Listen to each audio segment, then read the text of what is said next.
Hi there, Mike Brady with Generosity Wealth Management, a comprehensive, full-service wealth management firm headquartered right here in Boulder, Colorado. And today I want to talk about the second quarter review, really kind of the first half of the year review, and then a third quarter preview, really, which turns into the rest of the year preview as well. Now, the first quarter of this year, we had some drops in January and February, and there was some people were saying, okay, this is after a strong 2013, that means that 2014 is going to be, negative or really hard. Well, March came back and the first quarter of this year really was break even to positive just a little bit.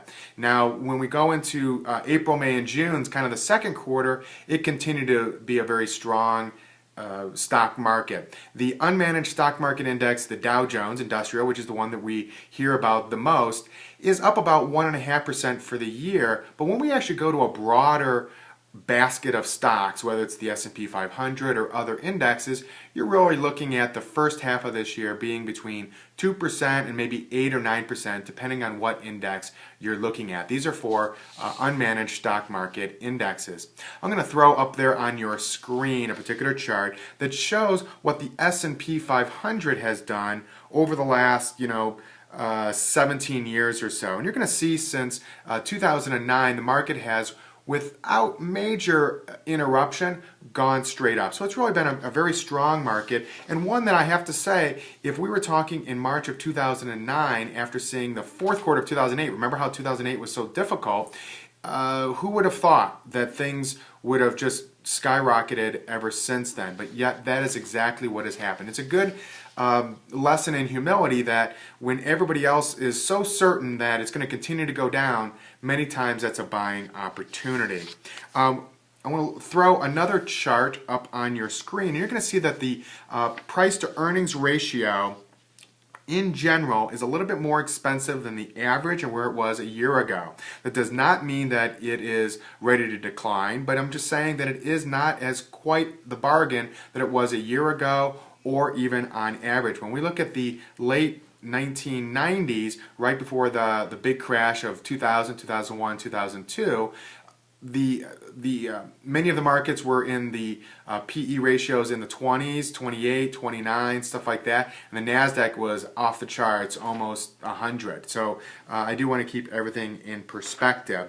When we go to the next chart there, you're going to see that the earnings per share are looking really good, and profit margins as well are looking really strong for companies. So in general, I think things are looking pretty good. It was disturbing that last quarter there was a contraction in the GDP, the gross domestic product.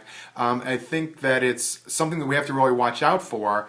One thing that is good about it, though, is if it stays difficult, I think that the Fed is going to have even more of an incentive to keep interest rates low. Remember when we had quantitative easing, they were buying a year ago $85 billion worth of bonds, which was keeping lots of liquidity in the market. Well, now they're doing $35 billion a month, and by the fall of this year, they, according to the June meeting notes, they might even stop the purchasing altogether. Now, there's an awful lot of liquidity in there. I don't think that this is going to be a huge interruption and disruption to the markets, but it is something that we need to keep in mind. Now, even if they stop, I think that the interest rate increases will be very, very gradual and very, very slow.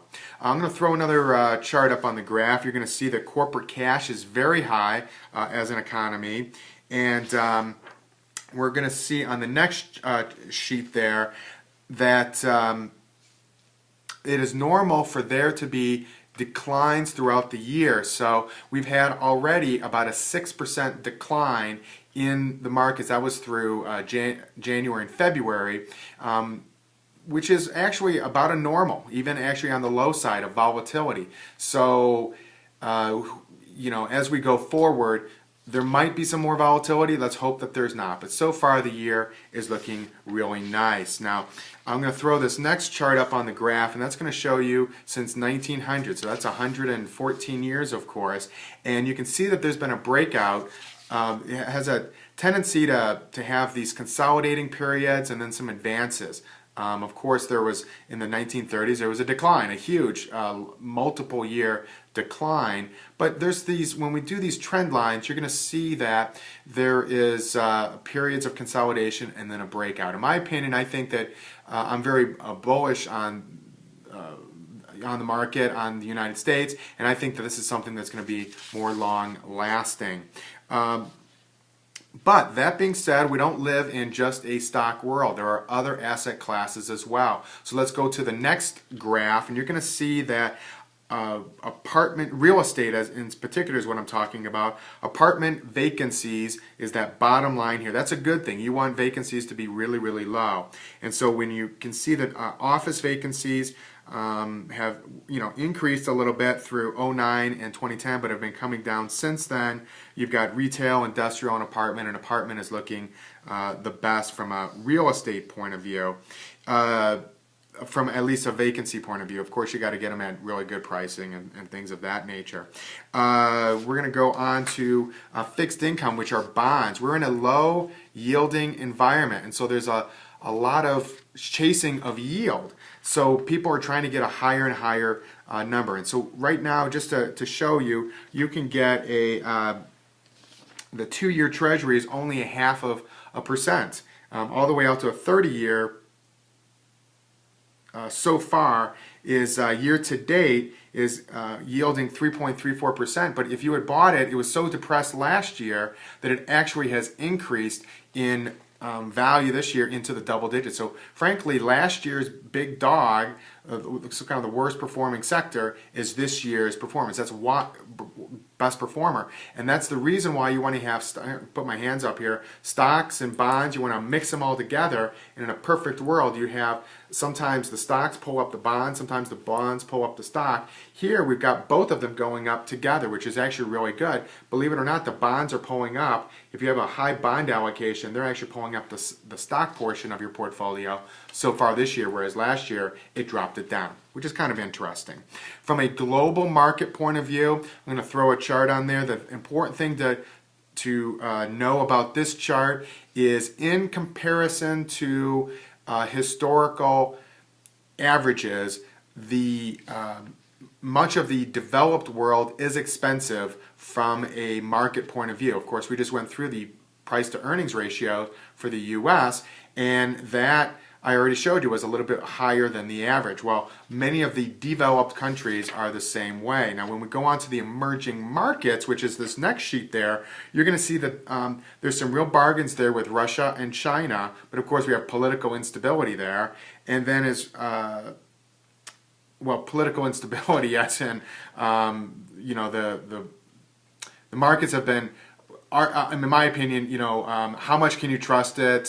Things of that, are the real numbers true, etc. Maybe there's not political instability, as in, they're practically dictatorships, but that's beside the point. When we look at some of the other emerging markets, they too have a tendency to be a little pricey. Let me kind of end up here by saying I continue to be positive for the rest of the year. As a matter of fact, I have a tendency to be positive for the next couple of years, and I think we need to have a well-diversified portfolio, and but be a part of it. Keeping money on cash or CDs is absolutely not the right solution, in my opinion. Time is on our side, so I'm going to put a chart up there, and what this chart really means is from 1 year to 5 years to 10 years to 20, the farther out you go, historically looking back, all the way back to 1950, and it could be different in the future, of course, that the longer you can be invested, from 5 years, 10 years, all the way out to 20, your range of returns, your high highs turn out to be lower because there's some higher lows as well, and so they have a tendency to get into a range there. Over time, there actually hasn't been a 5, a 10, or a 20-year time frame where a 50-50 portfolio of stocks and bonds has actually lost money. That absolutely could happen in the future, and so I just want to be realistic about that. However, what we're trying to do is, of course, we're trying to not to set ourselves up for success, so that those super low lows, we can try to trim those so that we stay invested and that we don't let our emotions run wild. Of course, we'd love to have the high highs, but unfortunately, the downside of being diversified is the downs, the lows, have an incentive to bring some of those highs down as well. That being said, I continue to be, optimistic for the rest of this year and even going into 2015 with the presidential election. That's what I've got. So anyway, hope this wasn't a little too long. Hopefully you listened for the entire thing.